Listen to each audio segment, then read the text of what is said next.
Small school size was definitely a perk compared to other larger state schools that I applied to as a senior in high school.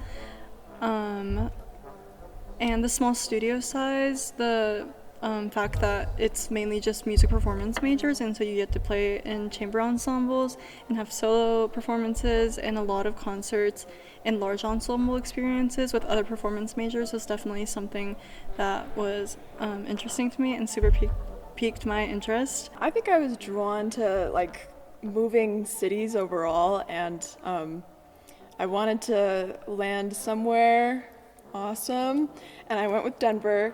But I mean, like, really, I met my professor, Martin Kuskman, at like a master class, and he was like, "You will come to Denver." And I was like, I will come to Denver. And yeah, I mean, everyone's just been so nice. And from like beginning emails where I'm like, hi, I'm kind of interested in coming here, people are like, we are going to do everything we possibly can to support you. And that was so important for me because I was like, it was COVID times. I was like, I don't know what I'm going to do about this whole college thing. But yeah, and I don't know, every day I've spent here is just, I would make this decision to come here every day. Like, I have no regrets, I guess you could say.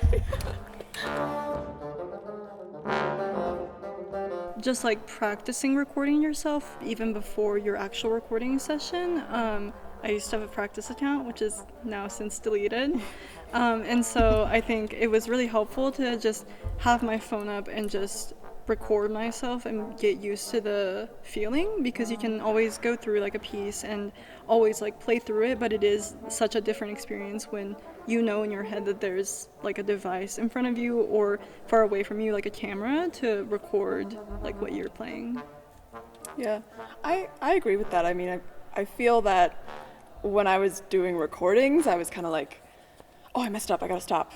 Or like, oh, that wasn't good enough, I gotta stop it. Like, but at a certain point, you have to treat it like a real, I mean, it is a real audition, and you kind of just like gotta play all the way through and believe in yourself and pretend that stop button is not even there, because in real life, it's not necessarily, and no artistic person is ever going to think that they've done something perfect, so you just gotta go with it. Yeah, and going off of that, I think it's really important when you're recording to just, unless your first note is something that you're not happy with, I think always going through the entire piece in its entirety is really helpful.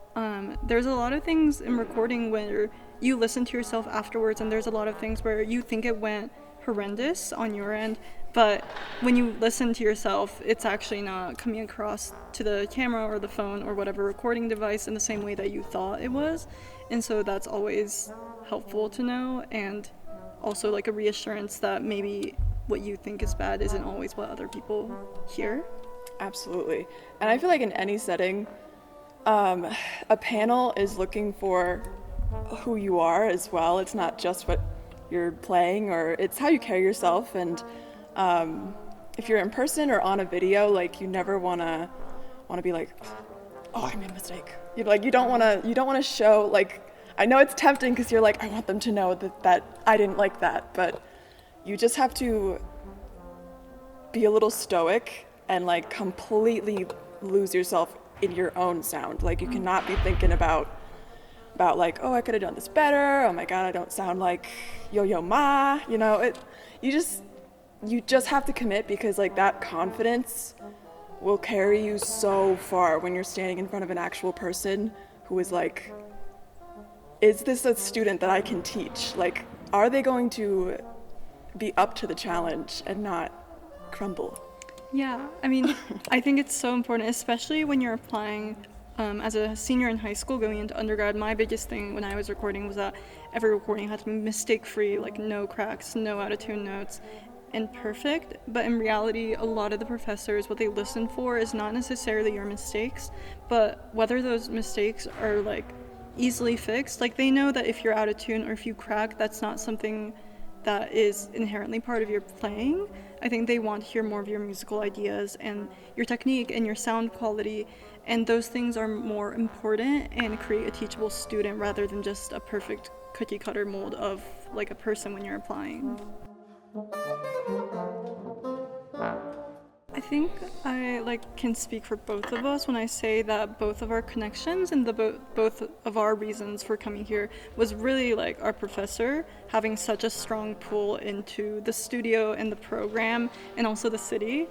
I think it's really helpful as best as you can if your professor or if your prospective professor offers Zoom lessons to have as many lessons, as many chances to just talk to them and talk about how they run their studio, what their pedagogy is, like what do they look for in a student, like what warm-ups or what exercises do they recommend. As much as possible, getting to know how they teach as a professor will help you determine whether or not it's the right fit. When I think back on that time, I would have loved to like actually have a place to record. I think if you have like a local large space of any kind that you can access where that like that's your recording space and like iPhone and a tripod, I like that's ideal. But like even if you don't have that, I feel like you just need to be in the mindset that you are giving a performance.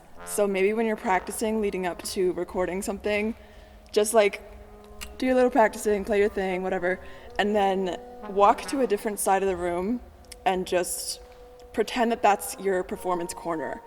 Pretend you are like, I don't know, on stage at Carnegie Hall, and see where you might be getting tense, where you might be like hitting the same spots of nerves that makes you want to stop that recording and undo.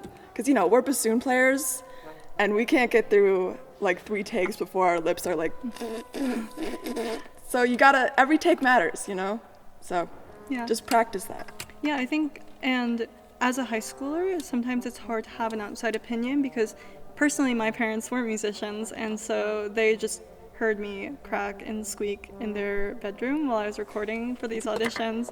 But it's always helpful if you have a musician friend to do like a mock audition in front of them just to see what your tendencies are when you're nervous. My tendency is to rush a lot, and so that was something that when I'm recording and when I'm performing specifically, I like put a handle on myself and stop like my tempos.